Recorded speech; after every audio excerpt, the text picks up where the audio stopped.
Hello, and thanks again for joining us here. My name is Tanya Joyner-Scott, and I'm here with the owner and president of Aging Family Services, Mrs. Cheryl Theriault. Good morning, Cheryl. How are you this morning? Great, Tanya. Good to have you here. Good to be here. Good to be here. You know, recently I was on your Facebook page, and I saw a post that you guys posted for your followers, and I even saw some dialogue had started around it. And you guys were talking about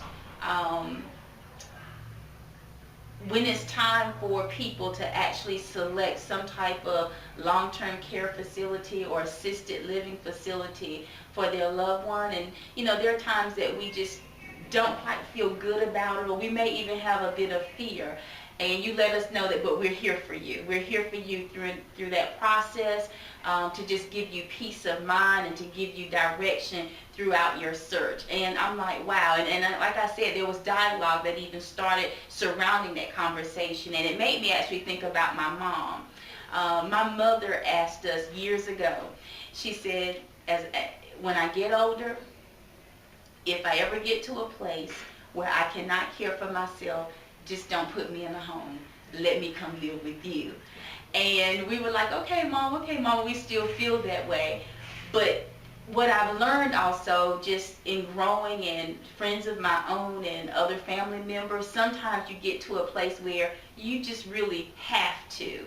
And it's really important that we find a place that's going to, you know, provide the care that our family needs. But sometimes we just don't know how, we don't know where to go, how to get started, and what to do. So I had a couple of questions for you today surrounding that. I wanted to know, one, what exactly is an assisted living program? It seems like there's different types out there. Is that right?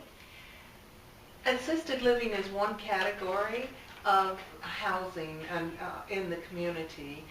I think that we need to think of the care on a continuum. So people live at home independently and they do just fine. Then I think sometimes people do start bringing services into their home, and that helps them continue to be okay. There are people who go and live with their loved ones, and that takes care of what's needed. There are places called retirement communities. They're really independent living, but they have some services available, some meals and housekeeping, socialization, activities, transportation. It's really when people start needing assistance with some of their personal care needs, like bathing or dressing or using the bathroom, that we think of assisted living. Okay. They're designed to help people with these personal care needs. However, many of the retirement communities have home care services as part of what they offer, to enable people to age in place and stay in the retirement communities. So the lines are getting a little blurred a little bit. Wow. Any tips for us? Is there anything that you can offer us for those who are actually searching, or, you know, maybe when should I start thinking about this? Is this something I should consider? And if so, when? What are the signs, if you will? I think that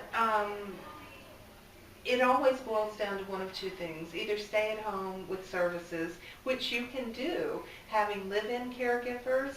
You can bring in hospice care. You can stay in your own home until you die.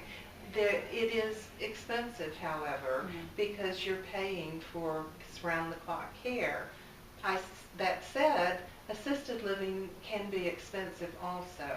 And when people are thinking about what their options are, it's important to understand that what the financial situation is. And then as a geriatric care manager, part of what I do is guide people specifically to where they need to look, because not everyone can afford all of these places, and I think there's no point in looking at something that you can't afford and you can't have. You need to look at the places that are more affordable. So what we find is that there are ones that they say private pay only, and they can be $4,000 to $6,000 a month. There are others that say they will accept special assistance, and that is a public assistance program that helps share the cost of being in an assisted living facility, but not everyone qualifies for special assistance. So it's a maze, and it's important to know all of those pieces so that you know what to look for and what is appropriate for you. And how your role in all of this? I'm working with you. Do you kind of walk me through that? Are you there once the family member is placed? How does that work? Are you a part of that process even afterwards? Can be, absolutely. We do walk you through it. Part of the assessment that we do is financial. So we look at the income and the assets, and we help people know what their options are based on their care needs, their income, and their assets. And we help people explore whether they might be eligible for something that they don't even know about, such as some veterans benefits that might be available to people. Yeah, that's great. I've come to learn a lot of times, working with people like yourself, you help us think.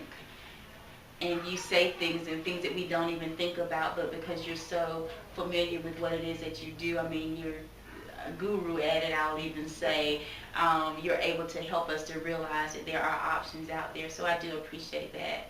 Well, and thank you. And we do try to help both parties with adjusting to situations. Change is difficult. So bringing services into your home can be a little stressful. Moving into assisted living facility, we can help parties understand the adjustment process and try to get through the adjustment process. And lastly, anything in particular I should look for if I'm looking to place a family member? You've given a lot of information, but is there anything, are there questions I should be asking? Is it anything in particular I should be looking for as it pertains to that care? Well, there are lots of checklists available. Okay. However, I think that a very simple approach, and at least with your initial evaluation of a facility, is to walk in and just use your senses. What do you see? What do you hear? What do you smell? Hopefully nothing. And I'm always thinking that you're looking to see what is the staff doing. Are they all sitting behind a desk chatting with one another? Or are they out on the floor attending to the residents that live there? And then how are they talking to the residents? Are they calling them by name and treating them courteously? Are they sort of ignoring them and just talking with one another as staff members? Are they cheerful? Do they seem grumpy? Yes. That tells you a lot about the atmosphere of a place, and that helps you know whether that's somewhere that you'd want a loved one to live. Yes, that's good. Thank you for that. Thank you for that. I appreciate it.